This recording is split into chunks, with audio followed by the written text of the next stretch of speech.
The Bicycle Thief is a brilliant episode of Full House, and I'm really glad that I have a terrible memory because I couldn't remember where Michelle's bicycle was. So the element of surprise was still there for me.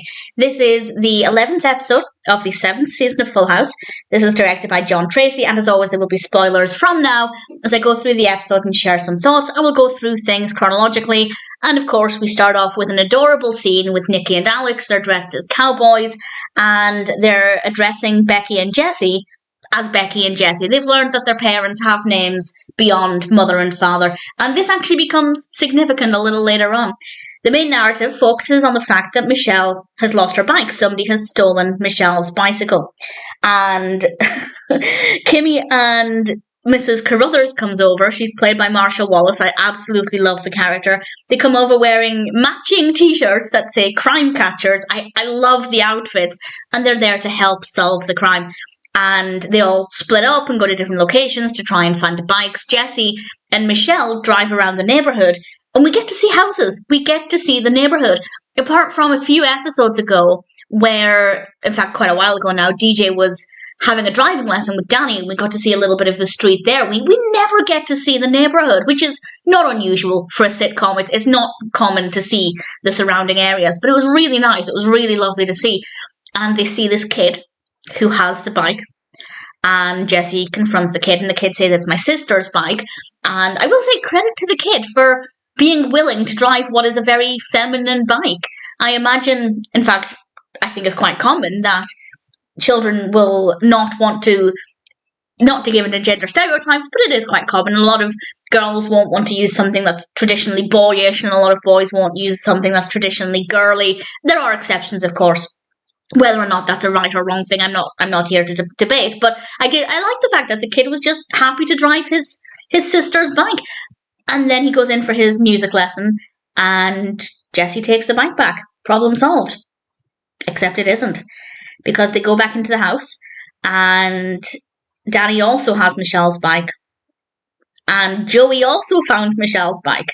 Needless to say, all three of those bicycles cannot be Michelle's, and it turns out none of them is Michelle's bike, because Michelle's bike has a Kermit sticker on the basket, and none of those do, and I feel like that was an important detail she missed out. She's a child, I'm not blaming her, but I think that would have made a huge difference to the story, i.e. the story wouldn't exist. And there are very quickly posters around the neighbourhood for these missing bikes. People worked very, very quickly, and they obviously realised, well, we have to return these bikes to the rightful owners.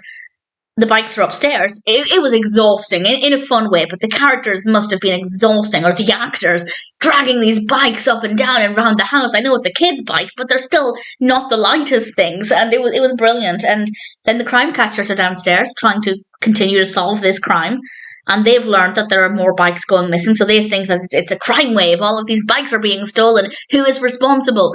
Well, we know who's responsible for the theft of at least 3 of those bikes. And they don't know how to get the bikes downstairs without the crime catcher seeing them. So Steph does a card trick.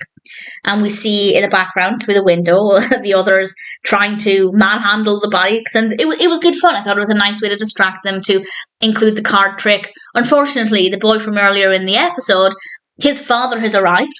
And he's quite a big guy. He's called Leonard, and he's played by Zumwalt. And there was a flyer with... you need to suspend disbelief. But there was a flyer or a poster with Jesse's face on it, because obviously the boy realised that Jesse had stolen his bike, so he provided a description of what Jesse looked like.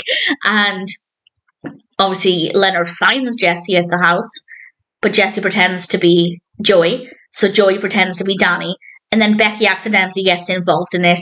And I loved what happened next. I thought this was fabulous, because one of the twins comes into the room and calls Jesse, bringing us back to the very beginning when the boys were calling Jesse and Becky. And it was a sweet moment, because there was this lovely hug between, I can't remember if it was Nicky or Alex, I apologise, but between one of the twins and Jesse. It was a beautiful moment, but of course Jesse realised that he'd been rumbled, and Leonard kept trying to pick him up, and then things were okay. The bikes were being returned to their owners. And then he's picking Jessie up again. And then things are okay again. And then I think by the third time, Jessie just said, okay, pick me up, basically. And it was fun. It was a lot of fun. I really thoroughly enjoyed it. And the bikes were ultimately returned to their owners. Problem solved. Except it isn't. Because Michelle still doesn't have her bike. And this is where I'm so thankful for my terrible memory. Because I genuinely thought, well, hang on, where's Michelle's bike?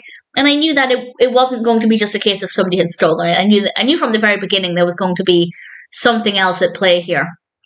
I think I vaguely remembered that much. And Derek comes over and gives Michelle her bike. She'd left it at his house the week before because it had been raining and his mother had given Michelle a lift home. And my first thought was, doesn't the bike fit in the boot of your car or the trunk of your car? Maybe it doesn't. But it was a great moment. And there we have the Kermit sticker front and centre on Michelle's bicycle, which was adorable. So this is such a fun episode. The bikes look great. The bikes are exactly the kind of bikes I would have wanted as a child. I think my first two-wheeler was a hand-me-down. I think I got my cousin's orange bicycle for my first two-wheeler. And then my pride and joy, I think for Christmas 2000, I got a purple bike. Maybe 2001. It was beautiful. Honestly, the best bike I've ever owned. Absolutely gorgeous. But I would have loved that kind of bike as well. Absolutely stunning. And the outfits that the crime catchers were wearing were very pink as well. There was a lot of pink in this episode. Marcia Wallace was fabulous. I love Derek. I love whenever he's in an episode. I thought Leonard was a great character. This had a lot to offer. Really thoroughly enjoyed it. Some really great moments in it. And I guess the biggest message is that if you're going to look around for a stolen bike, make sure you know it's the right bike. And don't just take somebody else's bike. It wasn't so bad with the kid at the beginning, Leonard's son, because he obviously knew who had taken the bike. But I believe Danny took the bike from outside the library, and as he explained it, this little girl would have just ridden her bike to the library, gone in to get some books, and then come out and her bike is gone. And this is terrible for two reasons. One, that's going to be heartbreaking and potentially traumatizing. But two, how is she going to get home? It might be a short distance on a bike, but it's probably a long way to walk. Hopefully not too long, because she's still just a young child. But also, at the same time, that bike was small enough for somebody Michelle's age. I'm not comfortable with somebody Michelle's age riding on their own to the library. I wouldn't, unless they live, on the next street. I'm overthinking it. But anyway, a lot of food for thought here. Really great episode. Really thoroughly enjoyed it. I thought the bicycle thief was absolutely fantastic.